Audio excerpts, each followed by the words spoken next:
DJ Calm Down TV. Man, who these people click to see? It's the gorilla from the East, your boy ESN 2.0. Gang. Yes, sir. Now, where you from for the people that's wondering? I'm from out east, right up the street from Jerry Baxter High School, a little neighborhood called Shepawood, but I'm from Oakwood. And that's out East Nashville. Yes, sir. Yes, sir. Born and raised. And that's what ESN stands for, right? East Side Native. Okay. For a lot of people, they think it's East Side Nigga, but it's not. It's East Side Native. Okay. So yeah, for sure. Clear that up for me. Yeah, I had to go ahead and do it so everybody know.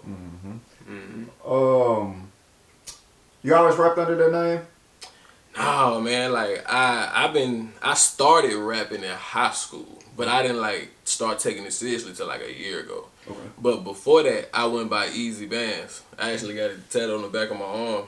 One Easybands or whatever. That's my gamer tag for people who play PlayStation 4.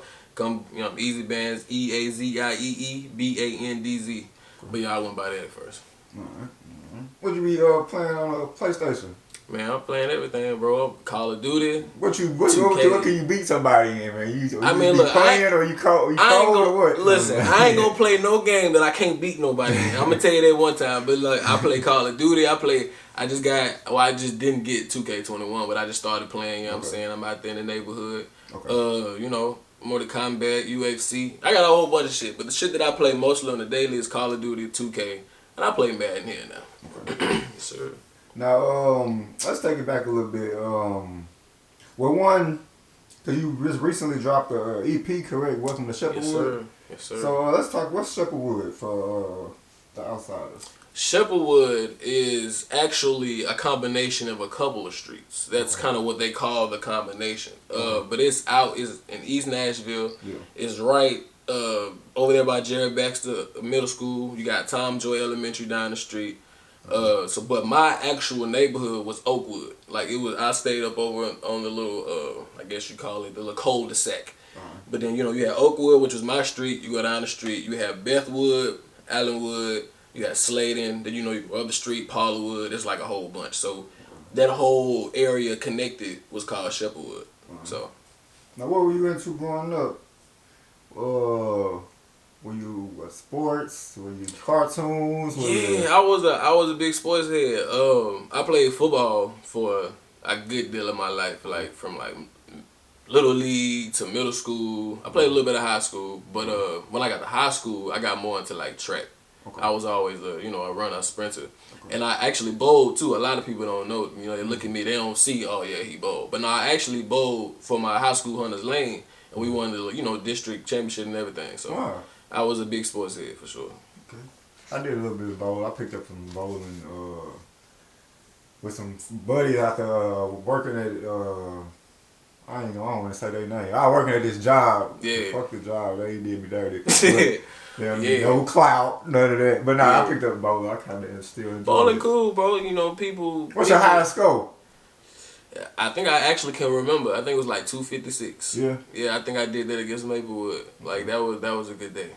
But now bowling cool though. A lot of people don't really see it as like a sport for real. But people don't know you can get a bowling scholarship. You can go to like big leagues. You can really get some money bowling. But people don't really take the time. People want to do basketball, football. Yeah. But I'm a little different. So. Now, how would you describe your childhood?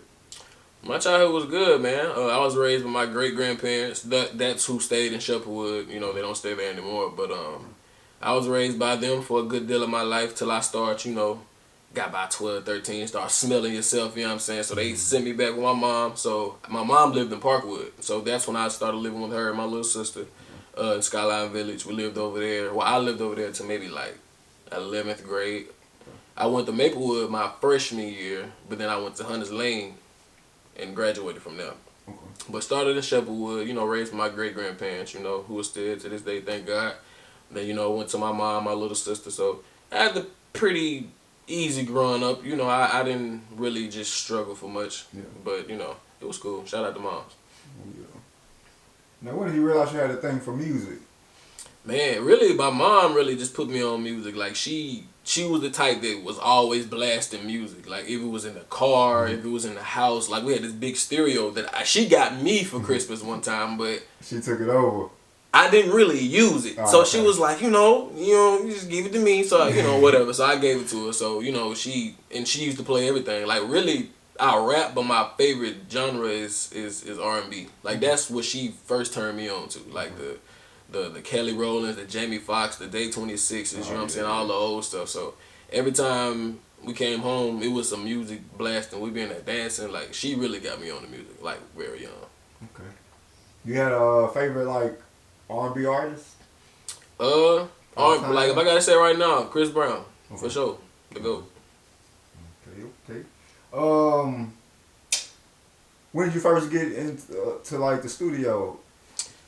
Man, I got into the studio like I said, I've been writing my own rhymes since a kid. Like me and my cousin Ken, we'll be in the back, on YouTube with the little computer speakers and just looking up instrumentals, and we'll be writing stuff. We weren't really good then, but we started, way back when. But I got into the studio, I think, after I graduated, because in high school I was rapping too, but I was doing the whole iPhone with the headphones and kind of just rapping and put it on SoundCloud. So everybody kind of knew I was doing a little something. But I got into the studio, what is this, 2020, maybe 2019, maybe, something like that. Yeah. Did your mom and them know that you was rapping early on? Yeah. It's funny because when you had the first name, right? I guess. Yeah. Well, I think when she found out I was trying to rap, I don't think I had a name for myself then. Okay. I think I was just kind of getting into it. But I wrote something one time because my mom, her ex-boyfriend was he was in the music business, like real big and shit like that. So when he kind of came around, it kind of made me want to do more just to see what I can do. So I wrote something one time, wrote a whole little sheet. That's one thing she always told about me. She was like, it was always easy for you to write songs. Like it doesn't take me long at all. So I wrote a little something, put a name in it and stuff like that. And to this day, she'll tell you, it wasn't really good. But right now, she was like, you done got a whole lot better since that first time you wrote that, whatever. So I always been trying to write, but it took some time. Now, you still write to this day? You do freestyling? How you get your music done? You know what, bro? I'm not even a real big freestyler. Like if I freestyle, it's probably me smoking with my people, having fun, in the car, just being, doing whatever. But honestly, like how I really get into it is like I listen to a lot of music. Like music is in my life, no matter what I'm doing. Playing a game, if I'm watching TV, if I'm just chilling, I'm always listening to music. So it depends on what I'm listening to. I might get inspired. I might hear a beat and be like, oh man, they should have put me on this song. I would have went crazy, you know what I'm saying? So I get like the little inspiration. Then I holler at my engineer. Shout out to Decadence, he did the whole take. But yeah, I go to him and see what he got going, and I kind of just go off of inspiration. Now say his name again, cause I heard you saying it at the beginning of the track, so I was trying to repeat it, but I can't never say it. Yeah, it's Decadence. It's DECADENCE, I believe. So it's Decadence. It took me a while too. I was saying it wrong the first couple of times on some of them tracks, and he had to start me over. But it's he got a whole meaning behind it. You gotta talk to him. He'll tell you. Once he tell you what it means, you be like, oh. But it's definitely weird. Yeah. What's the drop? You say, Decadence, he know this. But you know what though? That's not even a drop. I did that differently every time. Like we were supposed to do a drop before the EP, and I told him, I was like, let me do the drop. But he was so ready to get into it, so I was like, alright, fuck it. So instead of him putting his tag on it, I'd be trying to shout him out. You know what I'm saying? So I just be like, shout out to the boy Decadence. You know this shit go crazy. You know what I'm saying? So I really feel like he should do that, but that's what I did. Hey. But yeah, anywho, is there a time where you feel like you may become more creative as far as making music? Like is you mad, happy? I'm big on solitude. Like I'm really always by myself. You see, I come to the interview by myself. I don't go a lot of places with a lot of people. But I'm usually just at home. If I'm at home, I kind of don't text back to a lot of people just because I'm trying to be in my zone. But I give me a little blunt going and just sit in front of the TV and go to YouTube and listen to different beats and just kind of start spitting there, kind of get my flow going, and I go ask for a beat and kind of go like that. So it's really just me being comfortable in my own space. Yeah.